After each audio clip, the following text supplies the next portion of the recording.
Hi friends, ఈరోజు మా daddy ఇంట్లో ఎగ్ రైస్ చేశాడు. చాలా బాగుంది. మీరు కూడా చేసుకోండి, బాగుంటుంది.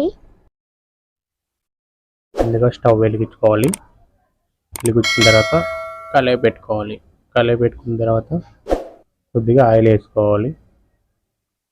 ఆయిల్ తగినంత ఆయిల్ వేసుకున్న తర్వాత ఆయిల్ వేడెక్కాక 4 గుడ్లు పగలగొట్టుకొని ఒక బౌల్లో 4 గుడ్లు పగలగొట్టుకొని బాగా గిలకొట్టుకున్న తర్వాత మిశ్రమంని ఆయిల్ వేడెక్కిన తర్వాత అందులో ఇలా కలుపుకున్న తర్వాత అందులో వేసుకోవాలి. కళాయిలో బాగా వేసిన తర్వాత చూడండి అలా వస్తుంది. అలా కొద్దిగా పైకి జరుపుకొని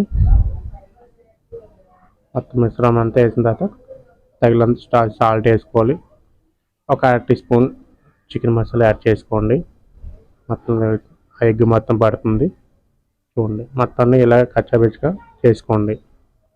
చేసుకున్న తర్వాత మొత్తం అంతా కలిసాక అయిపోయిన తర్వాత ప్లేట్లు తీసుకోండి.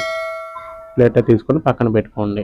మళ్ళీ కళాయి పెట్టుకొని మళ్ళీ వేడెక్కాక ఎంత కావాలంటే మళ్ళీ కొద్దిగా ఆయిల్ వేసుకొని ఆయిల్ బాగా వేడెక్కాక ముందుగా కట్ చేసుకున్న కొత్తిమీర, ఉల్లిపాయలు, టమాటీలు, పచ్చిమిరపకాయలు అవన్నీ పక్కన పెట్టి ముందు కట్ చేసుకోవాలి.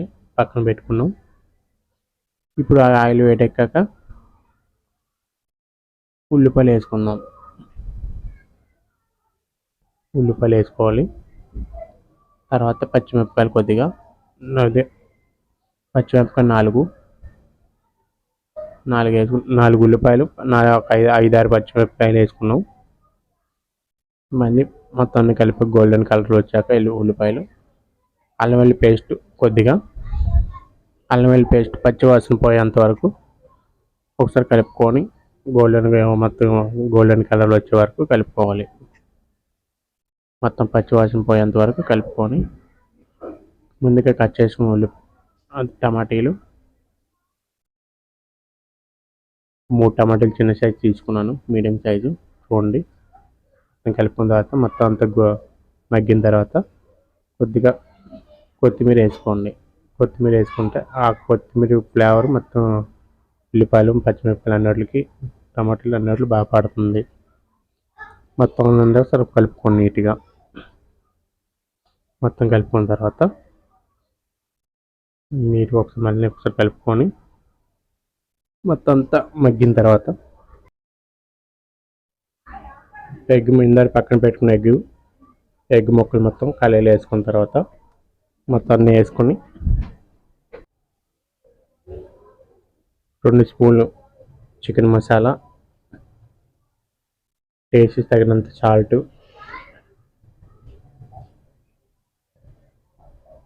1 టీ స్పూన్ కారం మొత్తం అన్నీ వేసుకున్న తర్వాత మొత్తం నీట్గా కలుపుకోవాలి. ఇలానే వీడియోలో చూపించినట్టు నీట్గా కలుపుకోండి. మొత్తాన్ని కలుపుకున్న రైస్ మనకు పక్కన పెట్టుకున్న రైస్ మొత్తం అంతా ఎంత కావాలో ఎంత క్వాంటిటీ కావాలో తీసుకొని రైస్ మొత్తం వేసుకోవాలి. ఈ రైస్ ఒక 3 సరిపోతుంది. రైస్ నీట్గా మొత్తం అంతా కలిసేటట్టు కలుపుకోవాలి మొత్తం నీట్గా.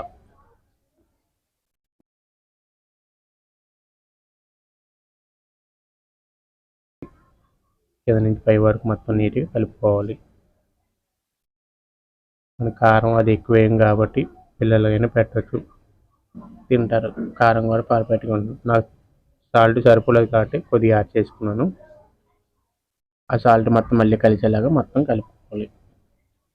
మొత్తం కలుపుకొని ఒకసారి కింద నుంచి పై వరకు సాల్ట్ కలిసేంత వరకు బాగుంటుంది. టేస్ట్ అయితే సూపర్గా ఉంటుంది. ఒకసారి ట్రై చేయండి. మీరు కూడా ట్రై చేసి చూడండి. వీడియో చూసి కామెంట్ చేయండి. లాస్ట్గా తరిగి పెట్టుకున్న కొత్తిమీర గార్నిష్ చేసుకుందాం. చూడండి అయిపోయింది. ఎంతో రుచికరమైన ఎగ్ రైస్ రెడీ. చూడండి ఫ్రెండ్స్, పిల్లలు పెద్దలు అందరూ ఎంతో ఇష్టంగా తినే ఎగ్ రైస్ రెడీ. మీరు ట్రై చేయండి.